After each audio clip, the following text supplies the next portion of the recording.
mendengarkan materi mengenai pengertian pendidikan multikultural, dasar, tujuan, dan fungsi pendidikan multikultural, dan juga sejarah pendidikan multikultural. Yuk teman-teman simak penjelasannya.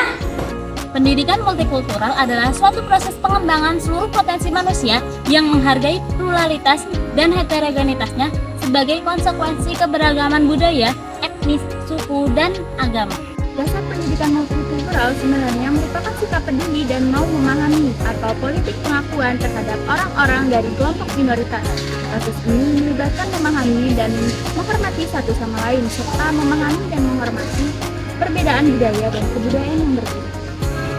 Pendidikan multikultural memiliki beberapa tujuan, diantaranya pendidikan multikultural memaksimalkan fungsi sekolah ketika harus menghadapi berbagai keberagaman yang dimiliki oleh setiap siswa.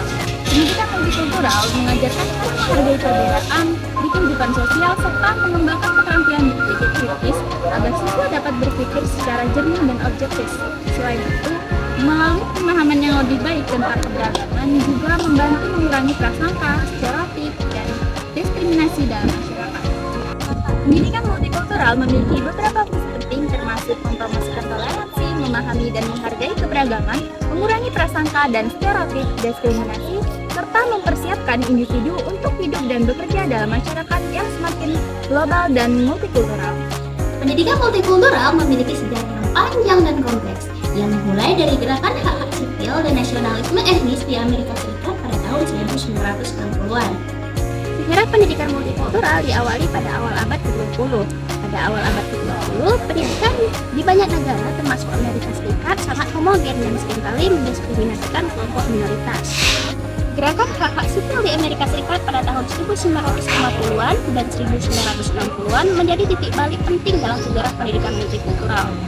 Pada tahun 1970-an, konsep pendidikan multikultural mulai berkembang sebagai respon terhadap ketidakpuasan terhadap sistem pendidikan yang tidak inklusif.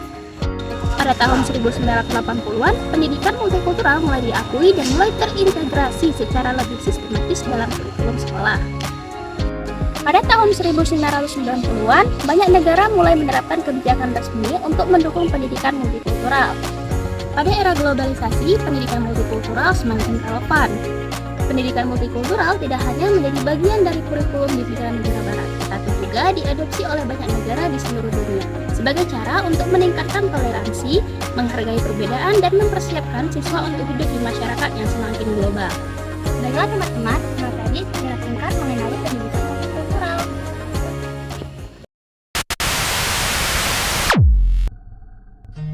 Indonesia merupakan negara terluas keempat di dunia, yang di dalamnya terdapat berbagai suku dan budaya. Salah satu sukunya adalah suku Sunda. Suku Sunda menempati urutan kedua setelah suku Jawa, karena proporsinya mencapai 15,5%. Jumlah populasinya mencapai kurang lebih 42 juta. Teman semua tahu tidak asal-usul dari suku Sunda?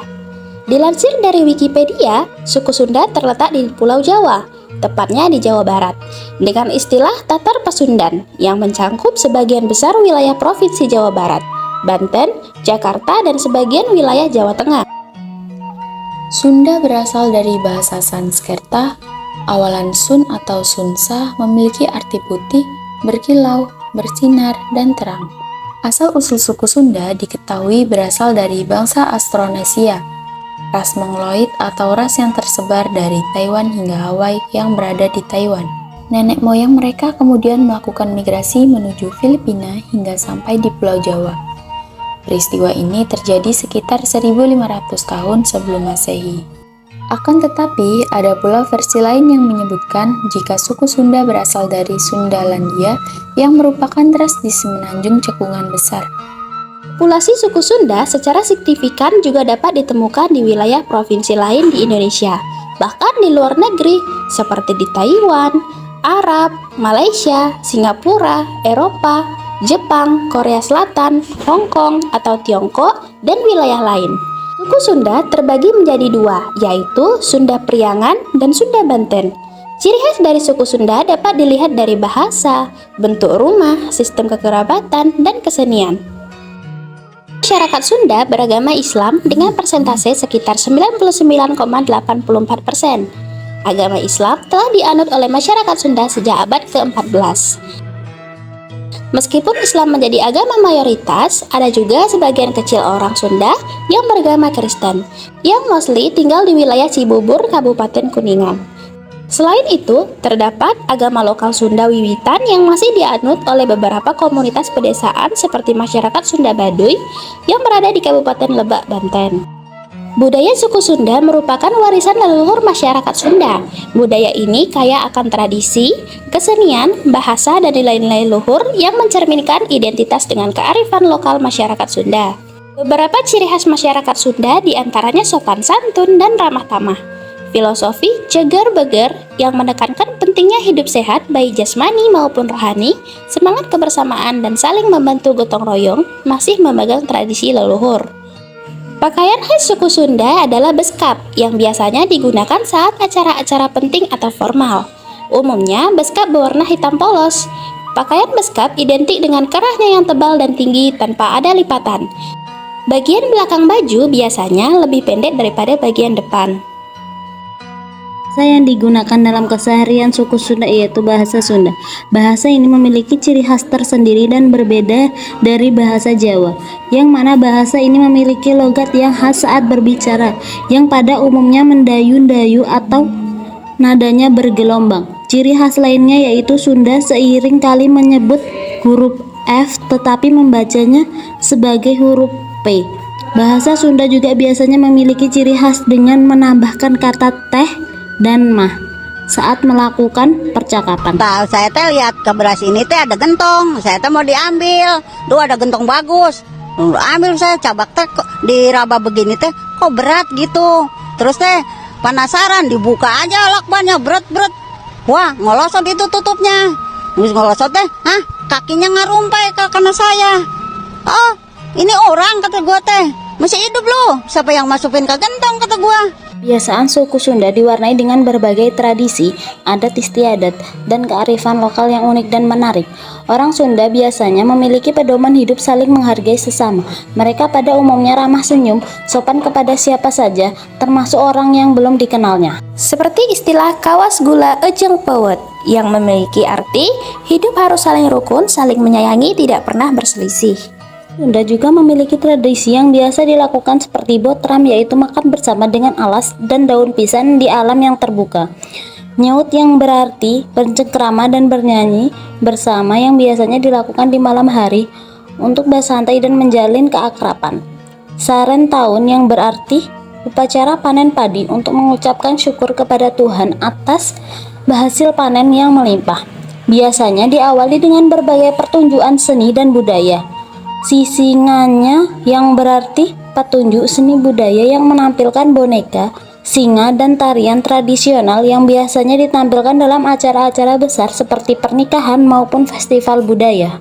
Upacara adat yang ada pada suku Sunda terbagi menjadi beberapa macam seperti upacara memelihara tembuni yang dilakukan untuk menyambut bayi yang baru lahir dengan memandikannya dengan air yang dicampur dengan berbagai macam bunga dan daun. Upacara rautan yang dilakukan untuk menolak bala dan mendoakan keselamatan bagi bayi dan ibu. Kemudian upacara minca endok yaitu injak telur. Upacara pernikahan yang dimana pengantin laki-laki menginjak telur ayam mentah dengan kakinya. Hal ini melambangkan kesanggupannya untuk menjadi kepala keluarga. Suku Sunda memiliki mata pencarian yang beragam yang umumnya bergantung pada kondisi geografis dan sumber daya alam di wilayah mereka. Beberapa mata pencarian utama suku Sunda yaitu pertanian, diantaranya petani padi, petani ladang, dan petani kebun. Peternakan diantaranya peternak sapi, peternak kambing dan domba, peternak ayam, perikanan. Kerajinan tangan diantaranya menenun, membuat gerabah, dan membuat ukiran dan perdagangan. Masyarakat Sunda memiliki kebudayaan musik yang beragam dan menarik. Di antaranya alat musik angklung, calung, suling, kecapi, rebab, kendang. Adapun lagu tradisional dari suku Sunda di antaranya Cincang Keling, Manuk Dadali, Tokecang, Papayum Bandung, Bubuy Bulan, Sabi Lunglungan, Maju Mundur, Es Lilin. Lagu-lagu tradisional ini biasanya dinyanyikan dalam berbagai acara adat dan budaya seperti pernikahan, sunatan, dan upacara adat lainnya.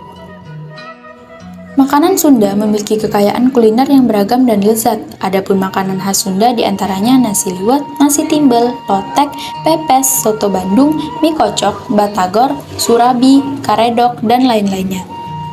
Suku Sunda memiliki beberapa rumah adat yang unik dan kaya akan makna filosofis. Adapun beberapa jenis rumah adat Sunda diantaranya rumah adat Capit Gunting yang memiliki ciri khas bentuk atapnya menyerupai huruf X atau gunting dengan bagian depan dan belakang atap yang sangat tinggi. Filosofinya memiliki simbol kesederhanaan, keseimbangan, dan keselarasan dengan alam.